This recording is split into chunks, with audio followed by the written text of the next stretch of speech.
Queridos amigos, boa noite a todos. Bom, vocês agora responderam os mortos, os desencarnados.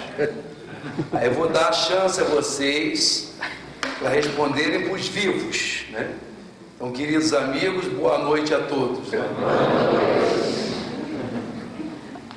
Com esse friozinho, vocês agasalhados dessa maneira, daqui a pouco vai todo mundo dormir. Já tem que começar com energia nova, né? O que eu posso dizer, desde ontem, quando eu perguntei ao Valdir o nome do centro, e ele, não sei se a Yara, um deles respondeu, Recanto de Paz. E aquilo caiu fundo, caiu como um nome bonito, uma proposta boa, né? Então quero aqui parabenizá-los por essa feliz escolha, não sabemos de quem exatamente, mas Recanto de Paz, Sociedade, Centro, Grupo Espírita Recanto de Paz. Então sejam as minhas palavras iniciais, os meus sinceros parabéns por essa feliz escolha de vocês pelo grupo. E demais, ainda focado na ideia dessa organização da noite, eu chego aqui e encontro essa casa linda, né? Essa casa que certamente vários aqui se envolveram nessa atividade. E eu cada vez mais me convenço, Valdir, de que a casa espírita é exatamente isso. Essa movimentação, essa energia dos companheiros na realização dela. Certamente, eu vi lá na cozinha, não pude deixar de ver, um lanche que promete. Eu fiquei imaginando a pessoa em casa, inicialmente indo ao mercado para fazer aquela iguaria que sabe que dá sempre certo. A gente espera para que hoje tenha dado também. E essa pessoa ir com aquela motivação, se empenhar algumas horas do seu dia, para quê? Para a casa dela, para a casa religiosa que ela escolheu para ela. Talvez a mesma energia que a leva à casa de doces, à casa de enfeites, para fazer o aniversário de um filho, de uma mãe, de um parente. Essa energia, essa pessoa conseguiu deslocar para além de um parente e transcender e ir fazer aquilo em direção à sua casa espírita. Então, por mais que o centro seja bonito, muito bonito, meus parabéns, mas o centro, o grupo Recanto de Paz, ele vai além dessas paredes, queridos. Ele se faz, ele se fortalece por essa impregnação do afeto de vocês pela casa. Tudo que aqui vocês fizerem de bom grado, uma boa energia, uma boa disposição. Já cheguei a sentir um grupo vibrante, um grupo entusiasmado. Enquanto estava ali sentado, eu pedi ao Valdir, uns minutinhos de tranquilidade, silêncio, que eu quero saber o que eu vou falar para essa gente. Dividir com vocês, retribuir, melhor dizendo, a vocês, né? Em forma de uma palavra, essa expectativa boa que vocês têm para me receber na noite de hoje. Então quero aqui agradecer essa acolhida, mais uma cidade, mais um grupo, mais uma sociedade que me acolhendo com tanto carinho. Então, meu agradecimento, eu peço sinceramente a Cristo, aos bons espíritos, que mobilizem a minha memória, a minha emoção, a minha energia, para que eu possa deixar com vocês alguma coisa boa. Se eu não conseguir, terá sido essa a minha intenção. Nós ficamos pensando no que falar e me lembrei de que nos últimos anos tenho me dedicado um pouco mais à leitura dos Evangelhos, depois também o Novo Testamento como um todo, me dedicando um pouco mais às cartas de Paulo. E cheguei ao Apocalipse, esse livro difícil. Quem se propõe a ler o Apocalipse tem ali muitas dificuldades, porque traz João, é atribuído a ele, o discípulo amado de Cristo. João começou a sua peregrinação com Cristo, ele era um garoto de 14 anos, e segundo a maioria dos pesquisadores, viveu até os seus 98 anos. Durante 84 anos, esse homem manteve-se voltado para Jesus. E é atribuído a João Evangelista o último livro do Novo Testamento, o Apocalipse, que, segundo eu disse, é uma leitura muito complicada, porque tem imagens, tem figuras de linguagem diferentes, contextos que dificultam o nosso entendimento nos dias de hoje. No capítulo 21, há uma referência de João, há uma experiência que ele vive, que ele experimentou, de uma visão espiritual.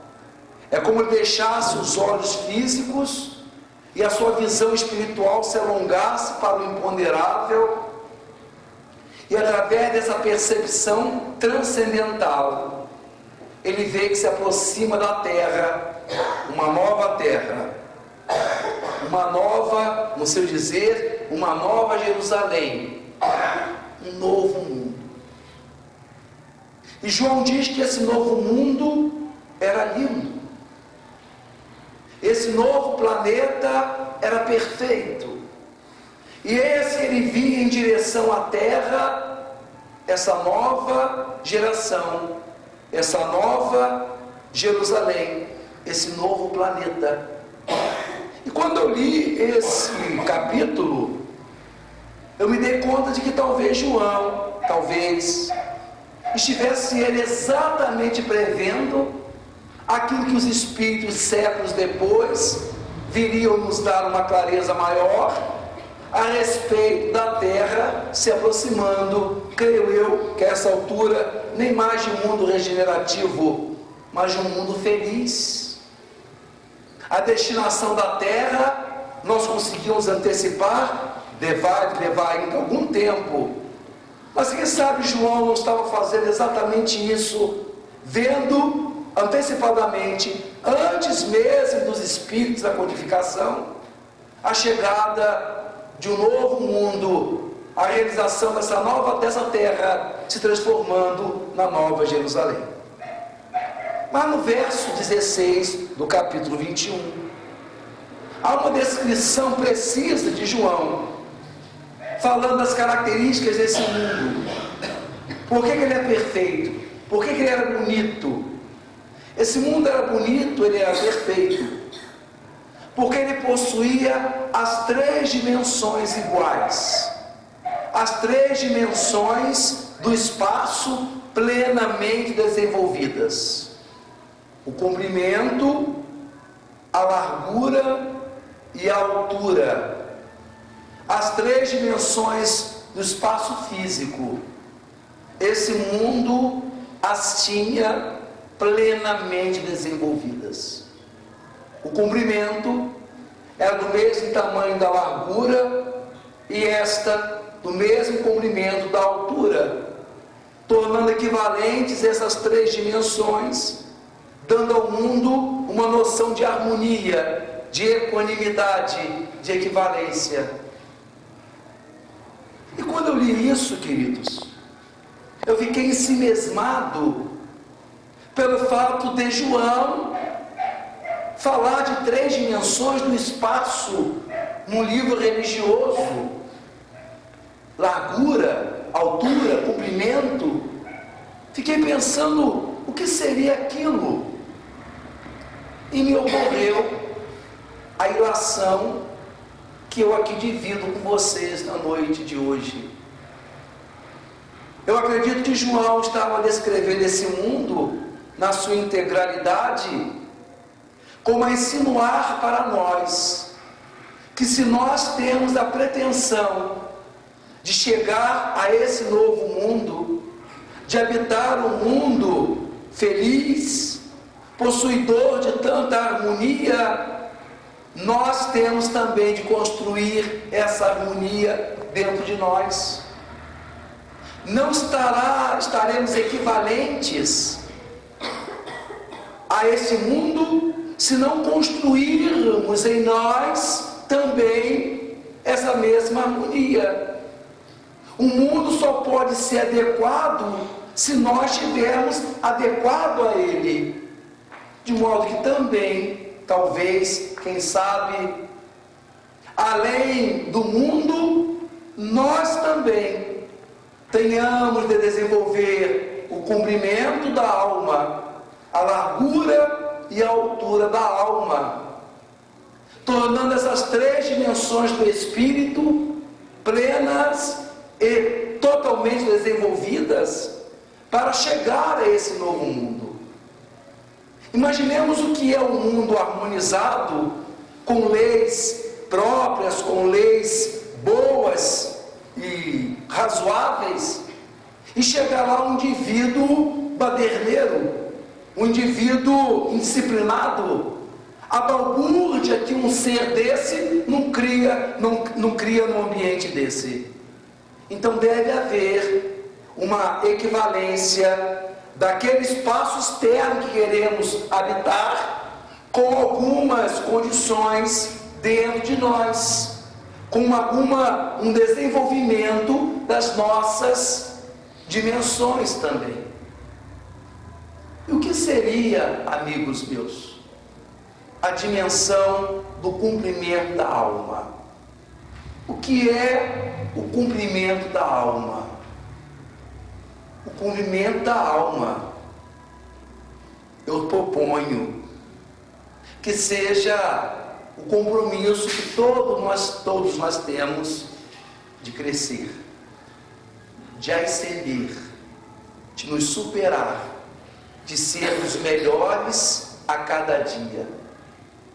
O cumprimento da alma é o mandamento divino que, por sermos filhos de Deus, nós temos um compromisso de revelar Deus em nós.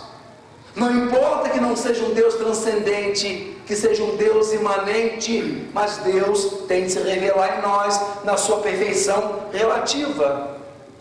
Então nós temos de crescer. Existe um mandamento da vida que nos obriga a cada dia sermos diferentes do que nós fomos ontem. E para isso, a vida não cessará de mandar estímulos, de fazer experiências as mais diversas, algumas agradáveis, outras nem tanto. Porque ela quer, no dizer da minha tia, ela quer chacoalhar a alma. Quando nós nos encontrarmos muito suavemente andando, quando a nossa vida se nos afigurar muito harmônica, muito tranquila, um certo marasmo espiritual, preparem-se, queridas, que aí vem bomba. Ela não quer que nós sejamos isto. Ela não quer que nós sejamos satisfeitos com nós mesmos. Nós temos de ser insatisfeitos. No dizer de Guimarães Rosa, o animal satisfeito dorme. E ela não quer deixar a gente dormir. Então, se alguém estiver aqui já indo, abre os olhos, porque vai chegar alguma coisa para acordar a gente de verdade. Não é maldade, é plano. Não é crueldade, é vontade da vida em nos fazer melhor. Como é que eu me desenvolvo a mim mesmo? Me conhecendo. Eu me desenvolvo a mim mesmo na medida em que eu tomo noção do que eu sou. E eu tomo noção do que eu sou, me entendendo primeiro que eu não sou ainda aquilo que eu gostaria de ser. Eu ainda não sou aquela pessoa bonita que eu gostaria de ser. Eu desenvolvo a mim mesmo na medida em que eu me aceito como sou, com compromisso de me tornar cada dia melhor. O Rabbi Yashua Lieberman, no seu livro Paz Serena, tem um capítulo que ele diz: ame a si mesmo adequadamente. Nós temos de amar a nós mesmos adequadamente. Para amar a nós mesmos, nós não podemos fazer um retrato sem retoques do que somos. Nós temos de fazer uma fotografia real. E a fotografia real revelará coisas que nós não gostamos em nós, mas são nossas. Para crescermos, nós temos de ter noção do nosso tamanho. E o nosso tamanho não é aquele que nós gostaríamos que fosse. Existe um delta, existe uma diferença entre aquilo que eu sou e aquilo que eu quero chegar. A percepção dessa distância é que me impulsiona para a frente. Quando eu me acho que já me achei, quando eu já me sinto, como diz aí na sociedade, a pessoa se, não é assim? Quando a pessoa já está se sentindo, e ela acha que ela é ótima, que ela é maravilhosa, é muito complicado conviver com pessoas assim, queridos. Lidar com pessoas muito virtuosas é muito complicado, porque a virtude ainda é um anseio nosso. Nós temos algumas, mas não temos outras. E a grande verdade é que nós temos de nos aceitar e compreender, inclusive, o lado bom que é nosso, que nós não gostamos, mas temos, é o conhecimento dele que nos faz trabalhar. Se acharmos que já somos perfeitos, que já não temos mais nada para melhorar, não chegamos a lugar nenhum. Eu vi uma matéria, uma entrevista, isso deve ter uns 4 anos, de uma atriz muito conhecida, creio que várias pessoas aqui gostem dela, não vou determinar o nome, mas eu vi essa entrevista. A jornalista então perguntava a ela o que é, dando aquele perfil, né? O que você gosta, qual o local, se você vai para uma ilha, quem você deixa, quem você leva para uma ilha e tal, e perguntou: qual é uma coisa que você não gosta em você? E ela pensou uns instantes e respondeu na lata: eu não gosto de mim, em mim a maledicência. Ela reconheceu que ela é maledicente. Ela percebeu que ela consegue destoar, ela consegue misturar, ela consegue enfeiar uma informação em dose de maldade. Eu achei aquilo lindo. Porque uma pessoa, aquela projeção nacional, dizer que ele é maledicente, não gosta disso, mas ela reconhece isso. Ame a si mesmo adequadamente. É o primeiro projeto que nós temos de crescer, de ir além. Porque tudo cresce, queridos. Até grama cresce. Então nós temos de crescer. E para crescer, nós temos de aceitar as nossas dificuldades. Nós não somos ainda aquelas tetés espirituais. Nós não somos ainda aquelas pessoas mais bonitas. Temos problemas com nós mesmos e temos de aceitá-los. Vai aí um exemplo, uma experiência um pouco tosca, mas que vale. Eu sou farmacêutico de formação, né? E fiz o curso de farmácia, um curso muito difícil. Tem várias cadeiras de química no curso de farmácia. Entre elas tem a matéria de química inorgânica. E dentro da química inorgânica tem uma matéria, um assunto chamado cálculo estequiométrico. Nem quero saber o que é isso, porque eu também ainda não sei. Não vai perguntar depois o que é isso, não sei ainda. Consegui me informar sem saber o que é cálculo estequiométrico. Cálculo estequiométrico é uma coisa muito difícil. Você tem basicamente que trabalhar com regra de 3. Aí alguém determina: nossa, ele é ruim mesmo, sabe a regra de 3? Mas o problema da regra de 3 é que não é a regra de 3. Depois que há a regra de 3 é fácil. O problema é você botar a linha certa, quem está em cima, quem embaixo, fazer as correlações. E aí é que o problema acontece. Eu frequentava todas as aulas. Eu não matava uma aula de química inorgânica, porque eu queria aprender aquele negócio chamado cálculo estequiométrico. O professor dava a resposta, dava o problema e escrevia o número que nós deveríamos achar, escrevia no quadro. Meus queridos, eu tentava de todo jeito. Eu botava de um jeito, botava em cima, botava embaixo, não achava o número do professor. Eu ficava olhando, será que aquele... Eu acho que ele errou, eu pensava comigo. O professor se confundiu. Eu já estava exaurido de tentar fazer aquilo, não conseguia. Aí adentrava na sala uma amiga, colega minha chamada Silvana. Eu às vezes, quando conto alguns casos, eu inverto, troco os nomes, mas eu mantenho, é Silvana. Se ela ver essa palestra, vir essa palestra um dia, ela vai reconhecer. Silvana chegava atrasada, trabalhava, às vezes não conseguia aula, 2 dias depois aparecia a Silvana, você estava perto de mim, e o que ela está dando? Olha só, está dando aquele negócio ali, ó. Aí ela pegava meu caderno, aí ela... Meus queridos, o número da Silvana era igual ao do professor. Os dois estão errados. Simples assim. Mas como é? Eu ficava olhando para essa, mas como é que ela consegue, gente? Vocês já ouviram falar em inveja evangélica? Em ciúme cristão? Eu ficava olhando assim para a Silvana, como é que ela consegue isso? Aí eu vi como é que ela fala assim, esse eu aprendi. Assim, né? Depois que a pessoa... bem nada. O professor mudava, anunciava, estava eu de novo, olhando o caderno com aquela cara de burro. Aquilo me incomodava. Como é que ela consegue? Eu não consigo. Um dia eu resolvi isso, queridos. Estava me incomodando demais. Um dia eu resolvi isso. Seu Eduardo, a Silvana é mais inteligente que você. Pronto. Doeu um pouquinho.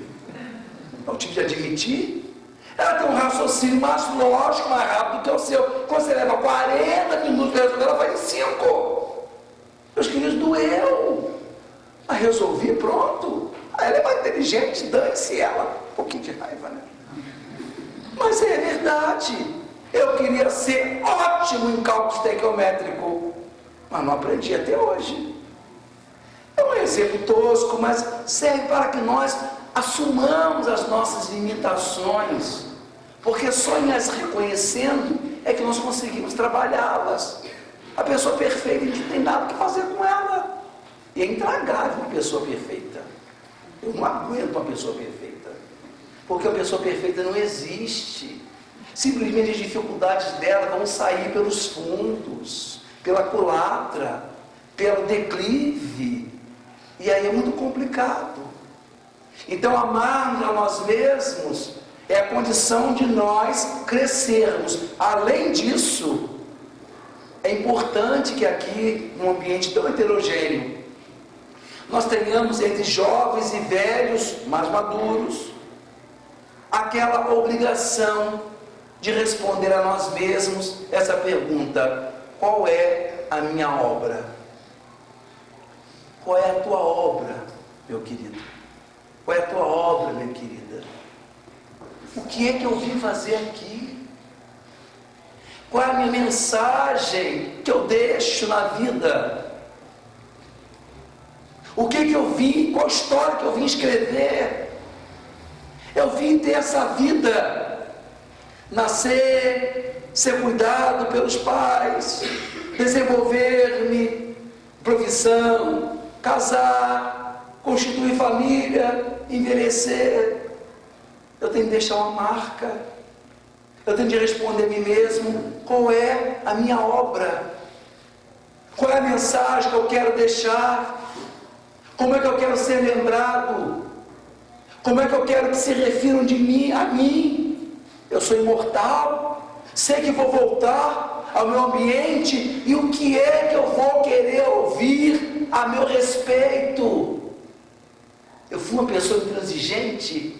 Eu fui uma pessoa dura? Eu fui uma pessoa cascuda?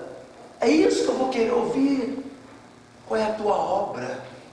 Qual é a minha designação? Qual é a minha assinatura? Eu deixei uma mensagem. Não é uma obra maravilhosa, porque a gente é muito humilde. E quando a gente fala com a sua obra, a gente já quer fazer uma obra gigantesca. Não. A minha obra, a minha marca. A minha tia-mãe era passadeira, passava roupa para as pessoas na tinturaria.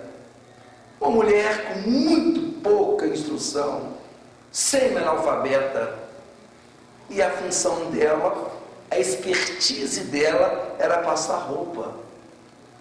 Meus queridos, naquilo que ela sabia fazer, quando ela botava uma camisa naquilo que a gente chama de prancha, na tábua de passar roupa, ela sabia qual era a posição que ela deveria vestir, botar, para quando tirar, não amarrotar, redundando em retrabalho.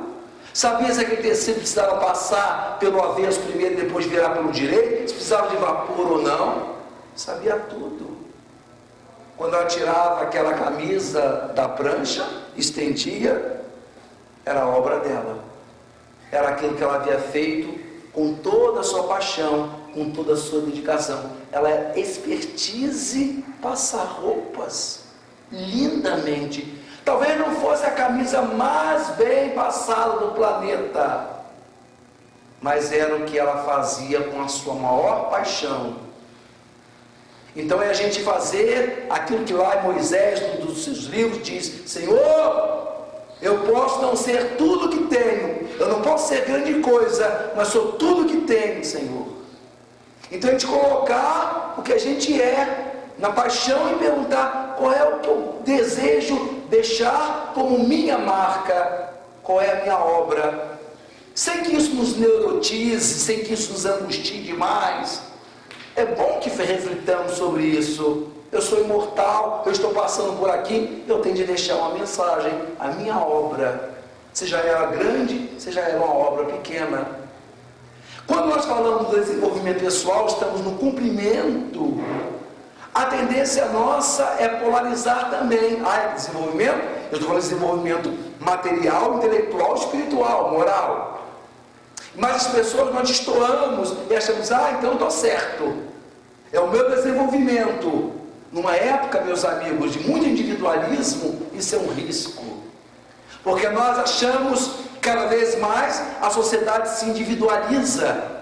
Cada vez mais as pessoas dedicam a si mesmas em detrimento dos outros. No outro sentido, cada vez menos nós abrimos mão de realizações pessoais para roubar um pouquinho desse tempo e dar em trabalho a alguém desinteressadamente.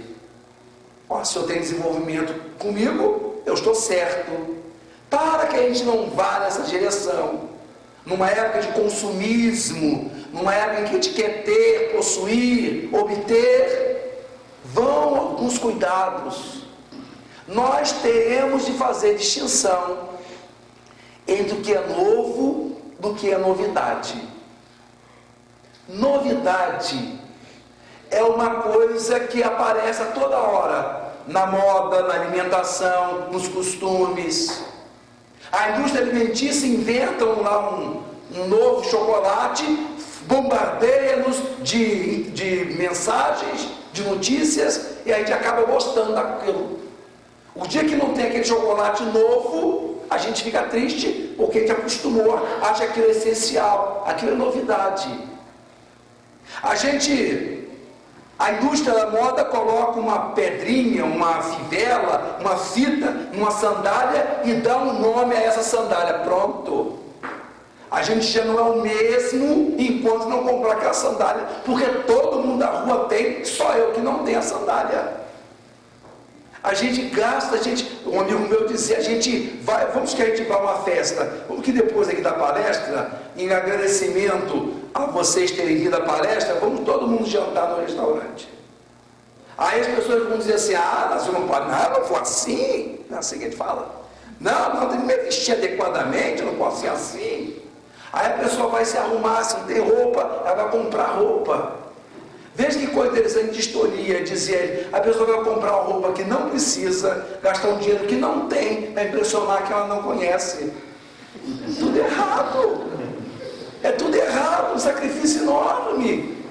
Então, novidade é isso, a gente quer ter aquilo para ser igual a todo mundo. Isso é novidade. Novo. O novo, ele cria uma nova ordem.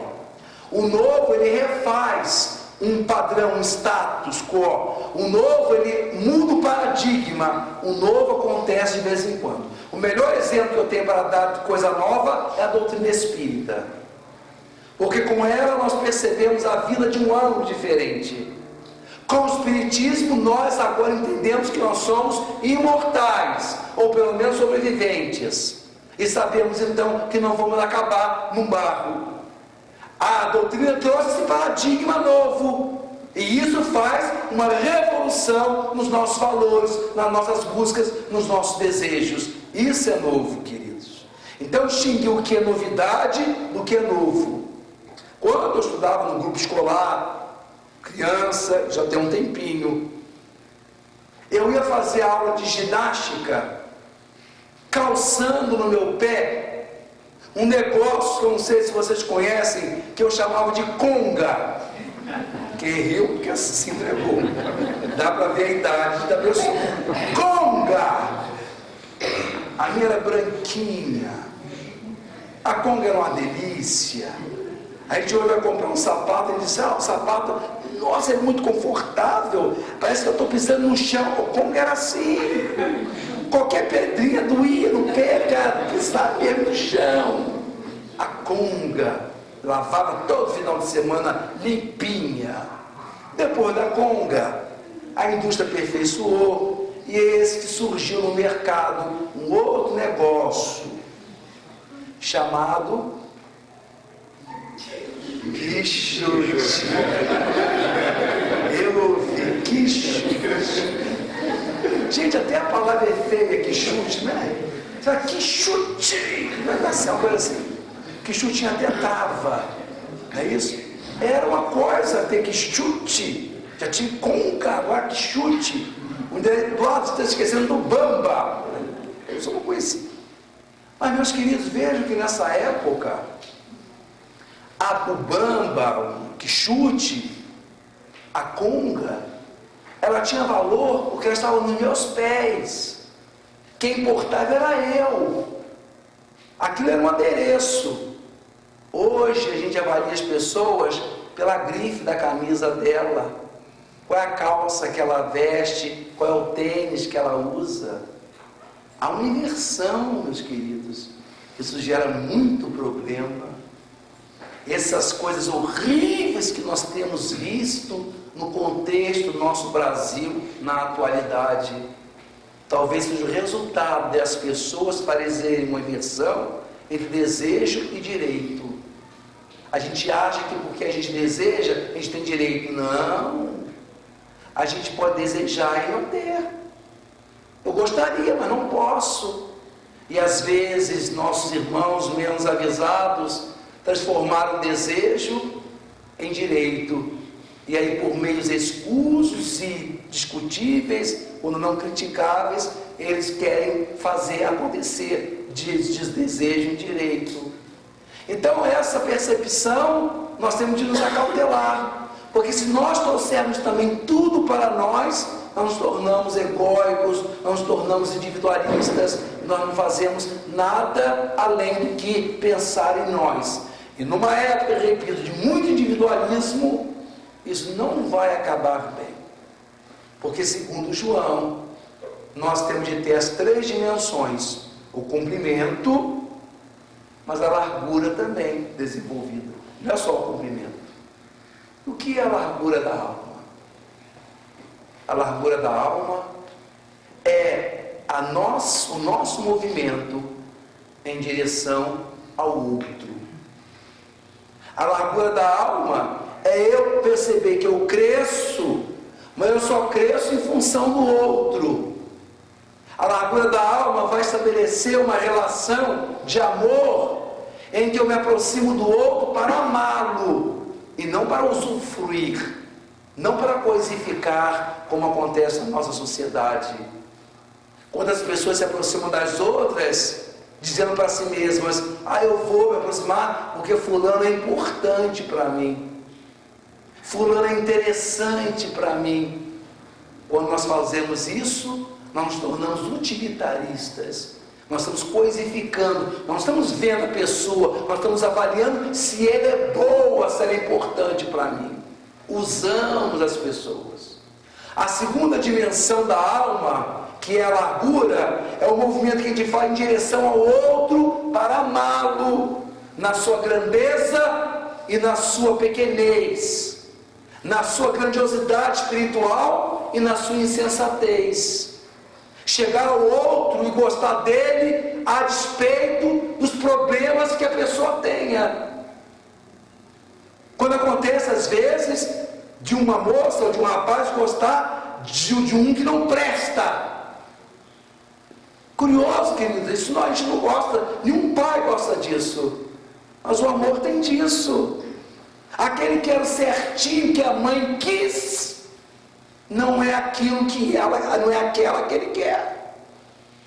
E isso é uma questão que vai impulsionado pelo sentimento. Se nós só gostarmos de pessoas que nos trazem bens ou coisas, retribuições, o que será daqueles que não têm? Aqueles desqualificados, aquelas pessoas que não têm nada de interessante para mim. Por causa disso elas não serão amadas, eu não vou me aproximar. Eu estou vendo os dividendos, eu estou vendo a pessoa. A dimensão da alma, da largura, é o mandamento que Jesus deu. Quando o moço pergunta a ele: Senhor, como eu posso fazer para herdar a vida eterna? Jesus diz: ama a Deus todas as coisas e ao próximo como a si mesmo. O moço diz: mas Senhor, eu amo Deus, eu vou ao templo e faço as minhas oferendas a Deus, mas o meu próximo, como é que eu posso amar o meu próximo se eu não sei quem é o meu próximo? Aí Jesus tira o diálogo dali e o projeta para uma estrada que ligava Jerusalém a Jericó, narrando-nos uma historinha que eu não sei se vocês já ouviram, que começa assim: um homem descia de Jerusalém para Jericó e foi assaltado por um grupo de malfeitores. Ele estava passando por ali e um grupo de ladrões, malfeitores, pegaram, tiraram tudo que ele possuía e deixou ele caído na beira da estrada. Segundo a parábola do bom samaritano, passaria logo por ali depois um sacerdote. O sacerdote passando, olhou o homem cair, estranhou aquela cena, mas não parou. Não parou. Viu, deve ter se angustiado, talvez, mas foi embora. O homem permaneceu ali calado, parado, sofrido, doente. Logo passaria depois, descendo para aquela mesma estrada, um levita, que era um conhecedor das leis. O levita passa pela estrada, vê o homem caído e segue reto novamente. Em terceira situação, alguns instantes depois, passaria um samaritano. Jesus já coloca a figura do samaritano de propósito, porque reconhece as diferenças que havia entre judeus e samaritanos. Os judeus odiavam os samaritanos, e ao longo do tempo os samaritanos também começaram a odiar os judeus. Mas havia um preconceito maior dos judeus para com os samaritanos. Então Jesus coloca de propósito o samaritano, dizendo: um samaritano passava por ali e viu aquele homem caído e não conseguiu continuar a viagem. Desce o cavalo, atende, faz os primeiros socorros, coloca o moço no cavalo e o leva para uma hospedaria. Lá faz um depósito e diz ao homem dono: cuida dele, aqui está o dinheiro, mas se gastar além disso, pode gastar, que de volta eu restituo o que você gastar mais. Jesus termina a parábola perguntando ao homem, ao moço, quem é o próximo. Vejam, meus irmãos, Que Jesus, quando ele pergunta quem é o meu próximo, Jesus diz assim: um homem descia de Jerusalém para Jericó. Ele não disse se ele era branco, preto ou asiático, se era rico ou pobre, se era brasileiro ou estrangeiro, se era espírita ou ateu. Um homem. Quem é meu próximo? É quem eu vejo caído. Caído financeiramente, caído moralmente, caído doente, caído. O meu próximo é quem eu vejo que está precisando. Então, amar a Deus sobre todas as coisas é o próximo como a mim mesmo. Então, amar o próximo, quem é o próximo? É quem está precisando, que eu vi. Se eu vi, eu tenho que fazer alguma coisa. Aí eu fiquei pensando, estudando essa parábola, eu fiquei imaginando, por que é que o sacerdote não parou? Por que é que ele olhou, sabia os deveres que poderia atender, que amar a Deus sobre todas as coisas é o próximo como a si mesmo? Não é uma palavra de Jesus, está no Velho Testamento. O sacerdote sabia, conhecia. Por que ele não fez aquilo? Aí eu fiquei pensando, será que o sacerdote não tinha uma missa, não tinha um culto, uma missa não, um culto para realizar naquela noite, naquele dia? E se ele parasse para atender aquele homem, ele ia atrasar no culto? Pode ser. O texto da parábola não diz isso. Eu que fui imaginando. Será que ele estava atrasado? Será que ele não estava atrasado para o culto? Ele pensou, se eu parar para atender ele, eu vou deixar o pessoal lá. Como é que eu vou parar? O que vai ser no resto do meu dia? Não posso. E seguiu viagem. Por que é que o levita não parou? Talvez o levita não parou porque talvez ele estaria marcado para uma reunião com a comunidade de Jericó, exatamente para tratar da segurança daquela estrada. Você vai viajar assim lá em Niterói, mas pode ser, não esquece. Então a ideia é de que ele, o levita, talvez estivesse com pressa também. Se ele não fosse, se ele parasse para atender o homem, ele atrasaria e a reunião não aconteceria. Pode ser. Com as ilações que eu quero dizer é de que quando nós não paramos para cuidar, nós não paramos porque somos maus. Nós não paramos porque falamos, não, eu vou deixar ele morrer ali sozinho, eu vou ficar aqui assistindo. Não é assim.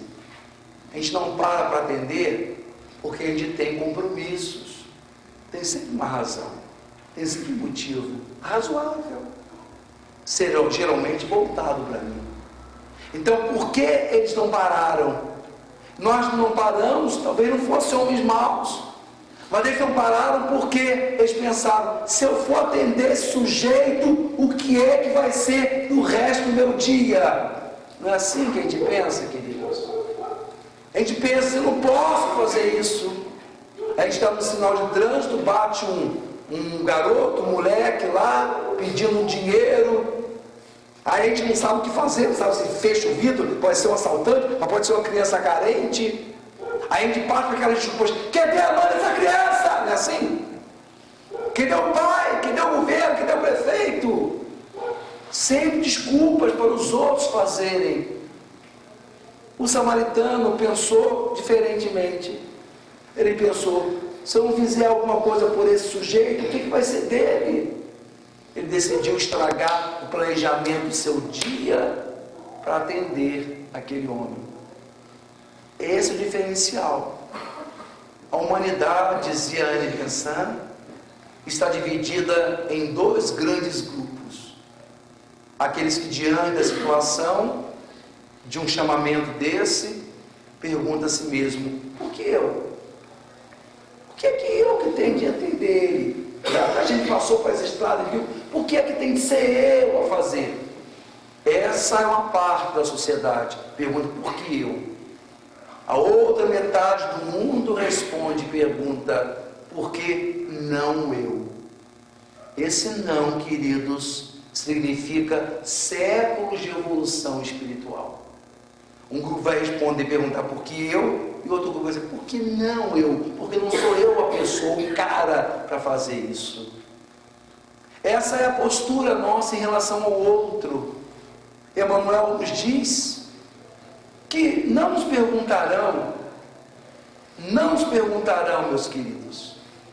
Um dia, lá na frente, quando essa vida terminar, no plano espiritual, não vão nos perguntar se nós morávamos na cidade, na zona chique ou na zona pobre. Não vão perguntar isso a gente. Se você quando desencarnou, o seu carro era um carro de segunda mão ou você comprou novo? Não vão perguntar isso a gente. Não perguntarão se nós deixamos aplicações financeiras. Não perguntarão se nós deixamos a nossa vida estabilizada. Não perguntarão isso, queridos. Não vão querer nem saber disso. E a gente vai tentar se defender. Mas se o senhor fala assim, parece que eu não fiz nada. Não é assim? Se eu fui para a escola, eu estudei, eu me formei. Senhor, como que eu não fiz nada? Eu usei meu tempo muito produtivamente, Senhor. Eu estudei, eu me formei, fui uma referência na minha profissão, Jesus. Como não fiz nada? Deixei a minha família muito bem. Só fala assim, dá a impressão que eu não fiz nada. E ele vai tentar responder para nós, segundo Mateus 25, 34 a 46. Mas é que eu estava com frio e não me deste de agasalhar. Eu estava com fome e não me deste de comer. Eu estava na prisão e não foste me visitar. Eu estava no hospital e não foste me ver. E aí diremos, mas Senhor, quando é que estava com fome e não te demos de comer, com frio não te demos de agasalhar? O Senhor estava no hospital e não fomos te visitar? Quando estava na prisão não fomos te ver? Ele dirá, todas as vezes que deixar de fazer isso a um dos meus irmãos pequeninos, a mim também deixou de fazer. Então a dimensão da alma é relativa à largura.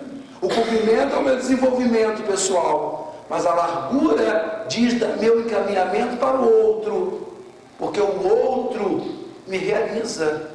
Eu não consigo fazer essa extensão no comprimento sem esquecer a largura, esquecer a largura. Então, sendo com as duas dimensões, o comprimento e a largura, o meu desenvolvimento e meu amor, o meu desenvolvimento, a minha ajuda no desenvolvimento próximo. A João diz que eram 3 dimensões, além do comprimento, além da largura, a altura. E o que é a largura da alma? A largura da alma nos aponta para cima, na direção vertical. Então a largura da alma é o nosso conhecimento de filhos de Deus. É a nossa percepção de filhos de Deus, da nossa filiação divina. O Livro dos Espíritos diz que Deus é a inteligência suprema, causa primária de todas as coisas. Aristóteles dizia que Deus é o motor inamovível. A maçonaria diz que Deus é o supremo arquiteto do universo. Paul Tillich, um teólogo protestante, dizia que Deus é um ser em si. Jesus chamava Deus de Abba, Pai querido.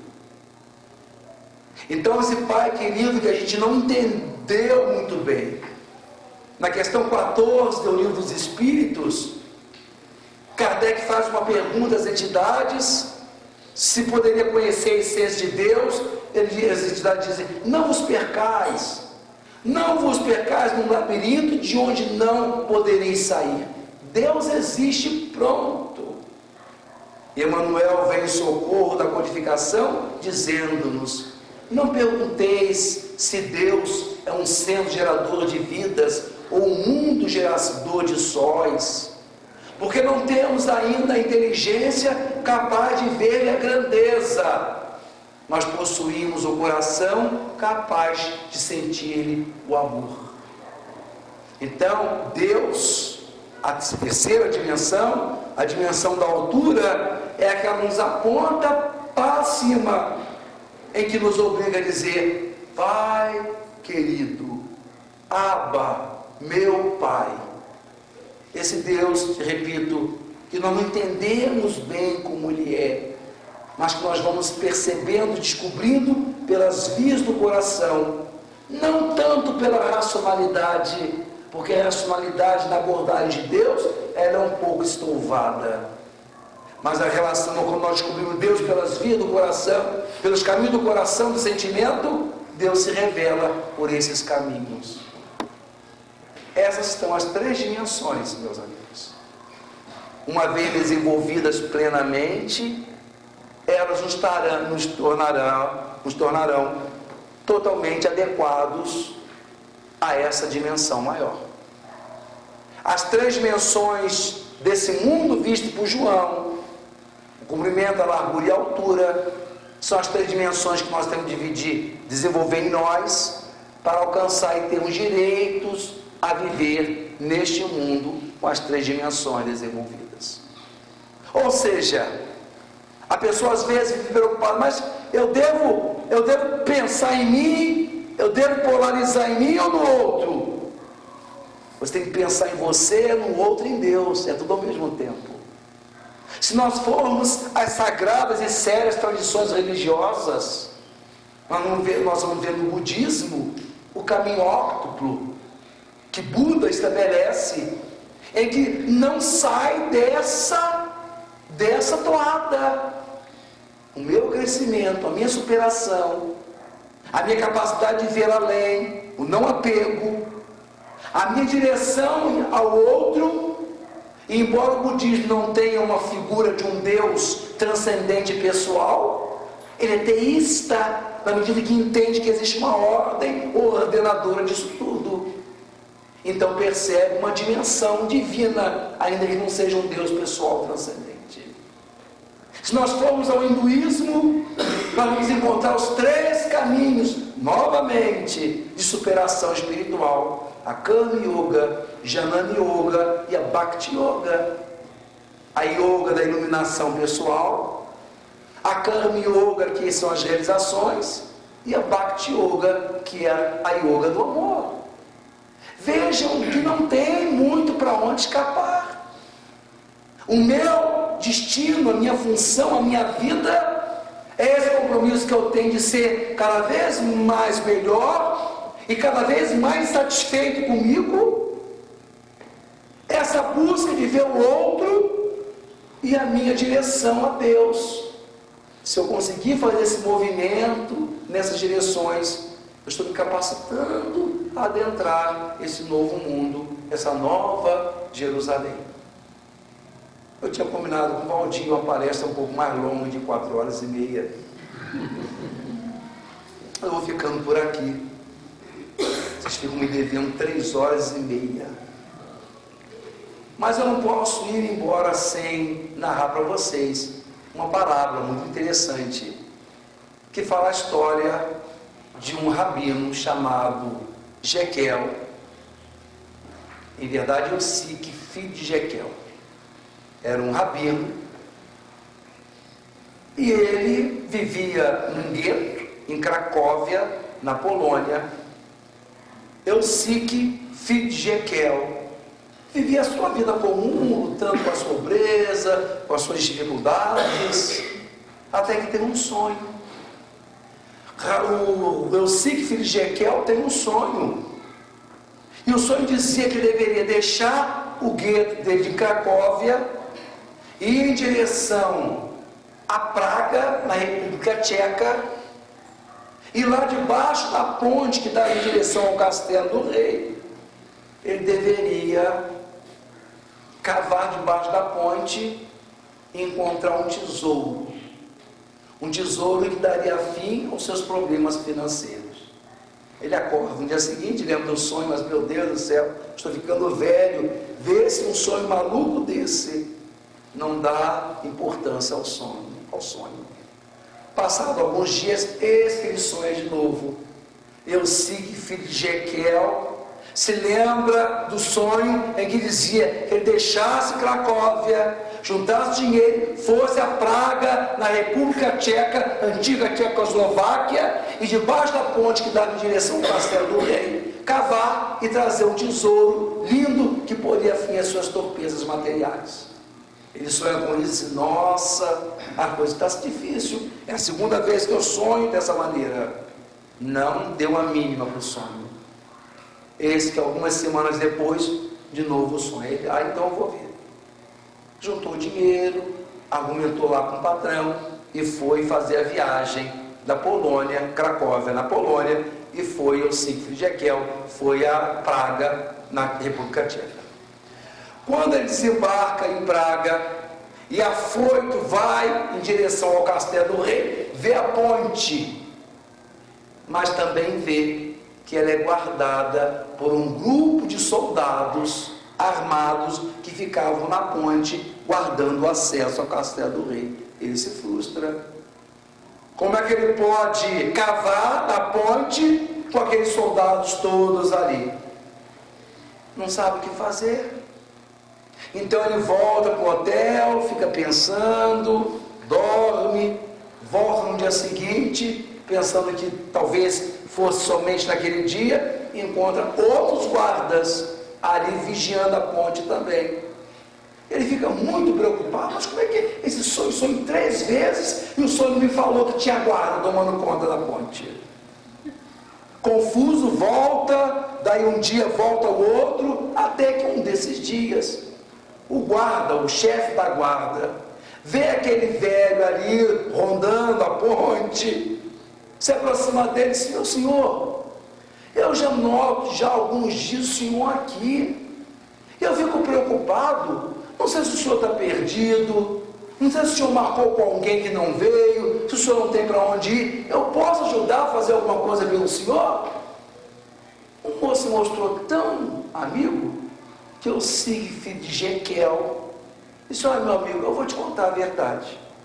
Imagina você, que eu já sonhei 3 vezes que eu devia vir a essa cidade aqui, a Praga, e cavar debaixo daquela ponte e achar um tesouro que vai me fazer muito bem.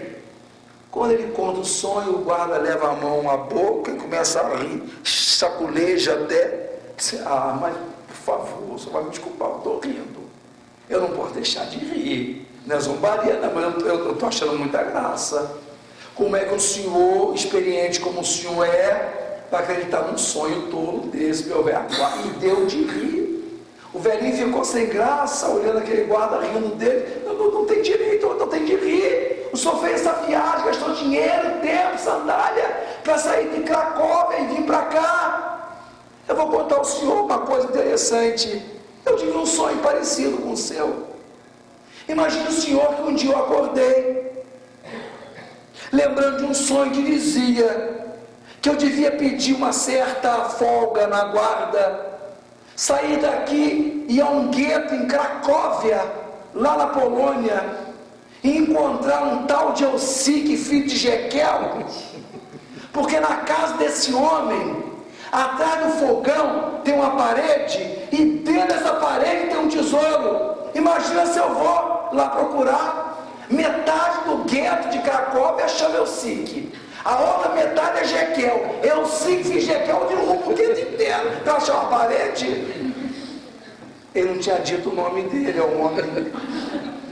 O policial fala aquilo para ele, ele enxuga lágrimas, se recompõe, aí vai dando um passinho para trás, vai voltando, corre, volta para casa, arrasta o fogão, pega uma picareta afiada e dá na parede, quebra a parede. Quando ele chega próximo ao chão, põe uma maleta com um tesouro atrás do seu fogão, dentro da parede da tua casa. Ele fica maravilhado. Essa é a parábola que vai nos dizer que aquilo que nos realiza e que nós procuramos tão sofregamente nas realizações externas, isso que nós procuramos está muito mais perto de nós do que a gente possa imaginar. As coisas que a gente faz por fora sem sentido, elas acumulam tarefas, funções, responsabilidades, pressões, nervosismos, tensões. Mas quando nós damos um sentido a essas coisas externas, esse sentido eu só posso dar pelo que está dentro de mim. Eu vejo em cada coisa que faço uma importância, um significado na minha vida.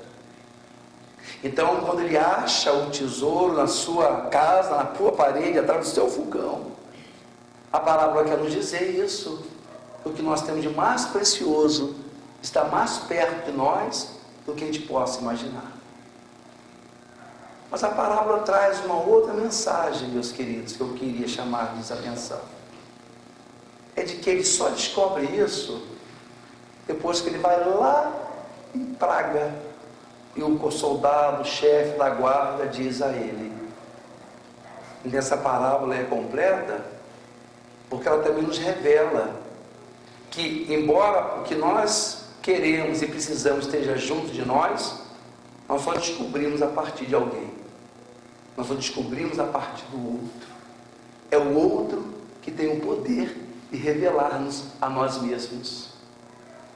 Nós não nos conhecemos, nós não sabemos, nós não sentimos, nós não nos reconhecemos se não for através da relação do outro. Nós só somos o que somos em função do olhar do outro. O outro faz parte da nossa vida. Então é a partir do outro que a gente se reconhece. Ainda que eu queira me crescer, me desenvolver, eu não posso ir sozinho. Eu tenho de ir levar comigo o outro. O dizer de Michel Quoist, filósofo católico, dizia a ele: procurei a minha alma e ela se afastou de mim. Procurei o meu Deus e não consegui encontrá-lo. Procurei o meu próximo e encontrei os três. Então, o caminho qual é? O caminho é o meu crescimento, junto com o outro, ajudando o crescimento dele também, e juntos, os dois, e todos irmos em direção a Deus. São essas minhas palavras, a minha tentativa, Yara, Valdir, queridos, de deixar com vocês uma mensagem boa, que vocês possam dormir hoje um pouco mais em paz, que os pesadelos não sejam tão intensos. Ninguém vai pensar daqui agora ir para outro lugar procurando tesouro, porque as coisas mais importantes estão mais próximas de nós do que a gente possa imaginar. Mas se eu lembrar ainda, eu gostaria de dizer a vocês uns versos de Fernando Pessoa, que ele diz assim: no meio-dia de fim de primavera, eu tive um sonho com uma fotografia. Vi Jesus Cristo descer à terra, vinha pelo encosto de um monte tornado outra vez menino, a brincar e a rolar pela relva, a colher flores para jogar fora e a rir de modo a ouvir de longe. Tinha fugido do céu, era nós demais para fingir segunda pessoa da Trindade. Um dia que Deus estava a dormir e o Espírito Santo andava a voar, ele foi à caixa dos milagres e roubou 3. Com o primeiro, fez com que ninguém soubesse que ele tinha fugido. Com o segundo, criou-se eternamente humano e menino. Com o terceiro, fez um Cristo eternamente pregado na cruz. E aí fugiu para o sol e desceu no primeiro raio que encontrou. Hoje ele vive na minha aldeia comigo. É uma criança bonita, de riso natural, limpa o nariz com o braço direito, chapinha nas poças d'água, atira pedras nos burros, rouba as frutas dos pomares e corre a gritar e a chorar dos cães. E porque sabe que elas não gostam, mas que toda a gente acha graça, corre atrás das raparigas que vão em rancho pelas estradas com as bilhas nas cabeças e levanta-lhes as saias. A mim ensinou-me tudo. Ensinou-me a olhar para as coisas. Mostra-me todas as coisas que há nas flores. Mostra-me como as pedras são engraçadas com gengibre as tem nas mãos e ora devagar para elas. Damos-nos tão bem um com o outro, na companhia de tudo, que nem nunca pensamos no outro, mas nos damos tão bem, como um acordo íntimo, como se fosse a mão direita e a esquerda. Ao anoitecer, brincamos com 5 pedrinhas no degrau da porta de casa, graves como convém a um Deus e a um poeta. E como se cada pedra fosse o universo inteiro, e por isso mesmo fosse um grande perigo deixar uma delas cair no chão. Depois eu conto-lhe histórias das coisas só dos homens, e ele sorri, porque tudo é incrível. E dos reis, e dos que não são reis, e tem pena de ouvir falar de guerras. Ao amanhecer ele adormece, eu levo ao peito para dentro de casa. Ele dorme dentro de minha alma. Às vezes acorda de noite e brinca com os meus sonhos. Embaralha-os, põe uns em cima dos outros e bate palmas sozinho, sorrindo para o meu sonho. Quando eu morrer, filhinho, seja eu a criança, o mais pequeno. Leva-me para dentro da tua alma e deita-me na tua cama e conte-me histórias para eu tornar a adormecer e dá-me sonhos teus para eu brincar até que nasça qualquer dia que tu sabes qual é. Muita paz.